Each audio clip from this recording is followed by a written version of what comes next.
In an era of fake news, public service broadcasting and a free press have never been more important. The people of Scotland to choose our own future. Black men are fathers and brothers and sons. We must use this opportunity to achieve a national recovery. Their lives must be valued. So that jabs, jabs, jabs becomes jobs, jobs, jobs. Hello and welcome to the weekly news in brief from SheerLuxe. It's Thursday the 12th of August and here are your main stories this week. The Prime Minister has welcomed new figures showing 75% of adults in the UK are now fully vaccinated, describing the milestone as a huge national achievement. Improved uptake among younger people is thought to have contributed to growing vaccination rates. Data from the Office for National Statistics shows the number of 18 to 21-year-olds reluctant to get a jab has almost halved since early June. Overall, 96% of adults feel positively about the vaccines. On Wednesday, a member of the government's Joint Committee on Vaccination and Immunisation, the JCVI, said the UK was moving cautiously to vaccinate teenagers, given the delicate balance between benefits and risks. Professor Adam Finn told the BBC that most young people who caught COVID-19 suffered mild symptoms or none at all. However, he said the JCVI had made the decision to invite 16 and 17-year-olds for a first jab, following a small number of serious cases in this age group, including some requiring intensive care. Currently, 16 and 17-year-olds are only being invited to come forward for an initial dose, while scientists continue to investigate rare side effects from the jab, such as reports of heart inflammation. The risk of these side effects has been higher after second doses. Professor Finn said, "We're going cautiously down through the ages and we're using the vaccine where it's safe and effective." Almost 16,000 16 and 17-year-olds took up offers for a jab over the weekend, according to NHS England. Meanwhile, preparations for the rollout of booster jabs are underway. Health Secretary Sajid Javid said he expects the programme to begin in early September. According to Professor Finn, a third shot is likely to be necessary for the clinically vulnerable, although the JCVI is yet to issue its final advice on whether boosters should be offered to all over 50s. In Scotland, physical distancing measures were lifted on Monday, allowing nightclubs to reopen for the first time since March last year and all other hospitality to operate at full capacity. Scottish leader Nicola Sturgeon commented, "I have to be honest that there's some butterflies in my stomach about it today, but I think it's the right moment to do this." Her deputy, John Swinney, cautioned that face masks were still likely to be a significant part of life, at least through the winter. Meanwhile, a new report has warned of a hidden backlog of patients that could see NHS waiting lists reach up to 14 million by next autumn. The Institute for Fiscal Studies explained that an estimated 7 million fewer people joined waiting lists last year because of COVID. As many of those missing patients start to return for delayed operations and procedures, they will add to the waiting lists that are currently around 5 million. The Institute advised that the only way to cut future waiting lists was to increase the capacity of the NHS so it can treat more patients than it was handling before the pandemic. In response, the government said it had already given £1 billion this year to help the NHS clear the backlog. In separate news, the inquiry into the use of private communications in striking government COVID-19 contracts will examine the use of WhatsApp and other messaging apps, the Information Commissioner's Office has confirmed. The ICO is investigating the use of private communications at the Department of Health, following claims former Health Secretary Matt Hancock and Health Minister Lord Bethell used personal email addresses to discuss multi-million-pound COVID contracts during the pandemic. On Tuesday, following a request for further detail from the Labour Party, the ICO confirmed its investigation would include communications made via WhatsApp and other private channels. The request came after a government lawyer revealed Bethell replaced his phone earlier this year, preventing it from being searched for information relevant to the inquiry and to a legal challenge regarding £85 million of COVID testing deals. The number of A and A-star grades awarded to A-level students has hit an all-time high. The results published on Tuesday saw almost 45% of entries across England, Wales and Northern Ireland awarded A or A-star, up from 38.6% last year. The proportion of students receiving the top grade of A-star has also jumped to almost a fifth, the highest figure since A-stars were introduced in 2010. The spike in top grades is in part down to record-breaking increases in A-star and A grades awarded by independent schools. At private schools, 70% of entries received A grades or higher, compared with 39% at comprehensives and 42% at academies. The government's former education czar, Sir Kevin Collins, has warned that increasing education inequality could become a legacy of the pandemic if action is not taken to address it. Speaking on Wednesday, Labour's Shadow Education Minister Peter Carl claimed the gap in results did not reflect ability levels and blamed Education Secretary Gavin Williamson for the disparity. He added there's no reason at all why state schools couldn't have come much closer to private school outcomes had they been supported properly. The results follow more than a year of disrupted education.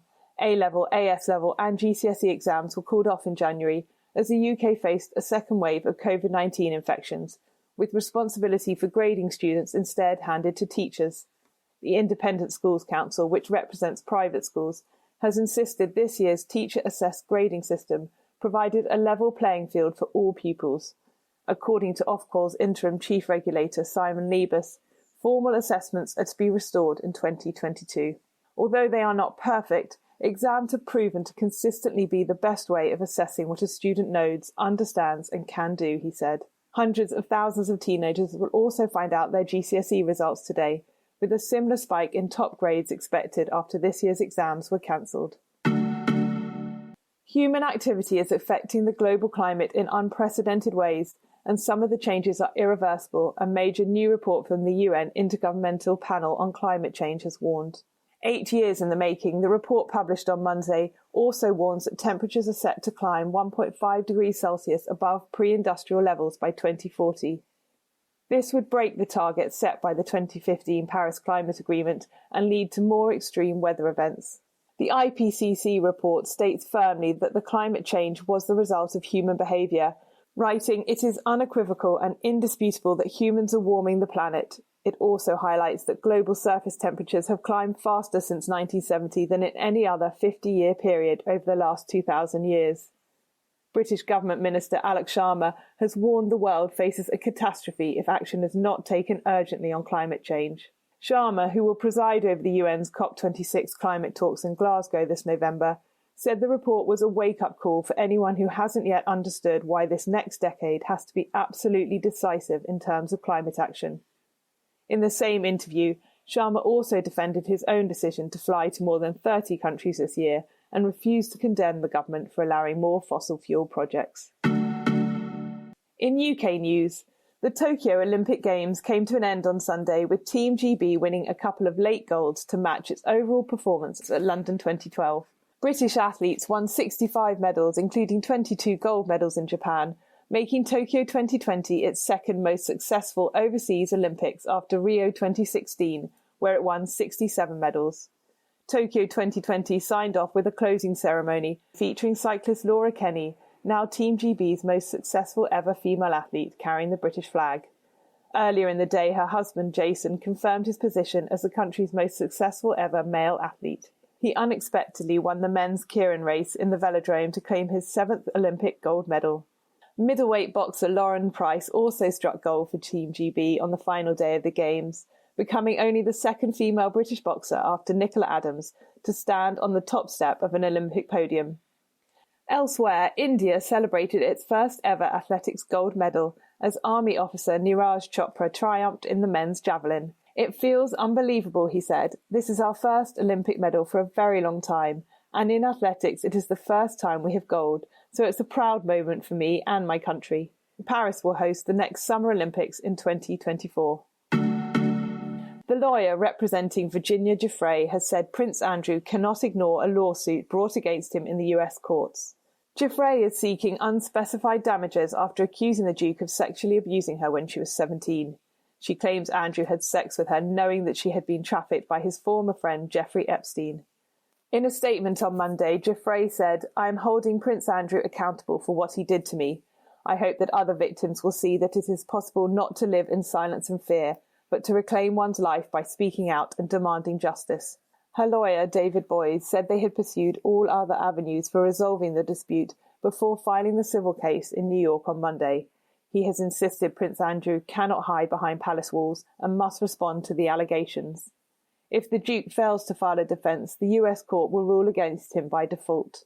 The royal, who joined the Queen at Balmoral just hours before a US summons arrived at his Windsor home on Tuesday, has denied ever meeting Giuffre.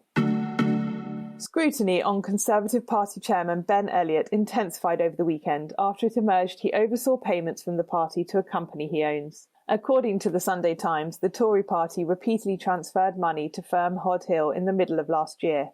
The party has refused to say how much it paid the firm, but said the payments were for administrative support to Elliott. Elliott's relationship with the party was already in the spotlight after it was claimed he had sold access to his uncle, the Prince of Wales, via the concierge service he owns. It has also been revealed recently that Elliott oversaw a so-called advisory council of Tory donors who could get access to the Prime Minister and Chancellor in return for donations of £250,000. Labour has called for an inquiry into his activities. Many leading universities plan to hold classes and lectures online in the autumn, despite government advice to lift all COVID restrictions. 2/3 of 65 universities polled, including 20 of the 24 elite Russell Group universities, have said a proportion of undergraduate teaching will be carried out remotely when the new academic year begins. Ex-Education Secretary Lord Baker said the university's stance was outrageous. He asked, pubs, cinemas, theatres and football matches have all opened without restrictions. What's different about universities? Students who have already been through online learning have reported technical issues with it and blamed it for causing loneliness, with those at Manchester, Leeds and Liverpool petitioning for a full return to regular teaching and refunded fees. Business Secretary Kwasi Kwarteng has told the BBC that flexible working is here to stay. His comments follow those made by unidentified government ministers, suggesting civil servants could see their salaries cut if they continued working from home. Kwarteng said it was for employers to decide working patterns for themselves, and that he would like officials in his own department to be in the office 2 or 3 days a week. He added, if you look at human organisations, people do build relationships and build networks through face-to-face contact. People who come into an office may have an advantage in that. David Penman, the head of the FDA trade union that represents civil servants, has responded, what should matter to ministers is whether public services are being delivered effectively, not where individual civil servants are sitting on a particular day. The Health Secretary has asked the competition watchdog to look at whether firms selling PCR tests are profiteering. With every passenger entering the UK required to take at least one such test, Sajid Javid has instructed the Competition and Markets Authority to investigate whether some companies are charging travellers excessive amounts for them. The average price of a single PCR test is currently around £70. If a passenger needs a test done quickly, the cost can jump up to hundreds of pounds. Professor Stephen Buston, a PCR expert at Anglia Ruskin University, told The Independent a fair price, one which reflects ingredient costs as well as the infrastructure required, would be around £20. Winchester has been named the UK's least affordable city to buy a home in. New rankings drawn up by Halifax have put the Hampshire city in the top spot, with the average property in the area costing 14 times the average salary. It is followed by Oxford, where the average home costs 12.4 times the city's average salary, while properties in Truro and Bath came joint third at 12.1. At the other end of the scale, Derry in Northern Ireland has been named the UK's most affordable city, with the average property costing just 4.7 times average earnings. According to Halifax, house prices have generally continued to outstrip wage growth, with the average home in the UK city now setting buyers back 8.1 times their average earnings, up from 5.6 times 10 years ago. Animal welfare activists enlisted a herd of alpacas to join a protest outside Downing Street on Monday. The activists want the government to reconsider a decision to execute Geronimo, a 6-year-old alpaca that has twice tested positive for bovine tuberculosis. More than 100,000 people have also signed a petition calling on Boris Johnson to reverse Environment Secretary George Eustace's order. The Prime Minister's father, Stanley Johnson, has even called for the animal to be given a stay of execution. Last week, Geronimo's owner, Helen MacDonald, lost a High Court appeal against the decision to kill him. She maintains the test results were false positives, but the government insists Eustace has interrogated all evidence in reaching his decision, saying the fact remains that Geronimo has sadly tested positive twice using a highly specific, reliable and validated test. Lawyers representing Harry Dunn's family have claimed Anne Sakoulas may have been distracted by her mobile phone before her car hit the 19-year-old's motorcycle. Dunn died in the crash 2 years ago. Sakoulas claimed diplomatic immunity to leave the UK shortly afterwards. Northamptonshire police charged her with death by dangerous driving, but the US denied an extradition request. Dunn's parents are pursuing Sakoulis for damages in the US. Court documents now say Sakoulis has been evasive, non-responsive and inconsistent about her phone use in the moments leading up to the fatal crash. A spokesman for the Dunn family said, "We just want to get to the bottom of things and that is what we intend to do." The body of a British hiker has been found in the Pyrenees almost 7 months after she went missing. Esther Dingley was last seen on a solo hike close to the French-Spanish border on the 22nd of November. According to LBT Global, a charity supporting Dingley's family, the 37-year-old's remains were discovered during a search by her partner Daniel Colgate on Monday. The remains are said to have been found close to the site where a skull bone was discovered by a mountain runner 2 weeks ago. Dingley's death was confirmed a week later after DNA testing was carried out on the bone. LBT Global said early indications suggested her death was accidental, but a full investigation is now underway. A new artificial intelligence or AI tool that could help rapidly diagnose dementia is to begin trials at Adam Brooks Hospital in Cambridge. The tool uses algorithms to detect patterns in brain scans that can indicate the disease and will be tested in real-world clinical setting with about 500 patients. The study is being led by Dr. Timothy Rittman, a consultant neurologist at Cambridge University. He has described the AI system as a fantastic development that could lead to earlier diagnoses and treatments, slowing the progression of the disease. Dementia expert Professor Clive Ballard from the University of Exeter said the new technology was definitely a positive direction of travel, but warned researchers must be careful not to create false expectations.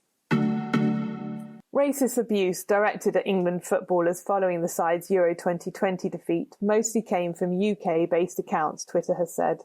In a blog post on Tuesday, the social media giant said the abuse did not reflect the vast majority of its users tweeting about football in the UK.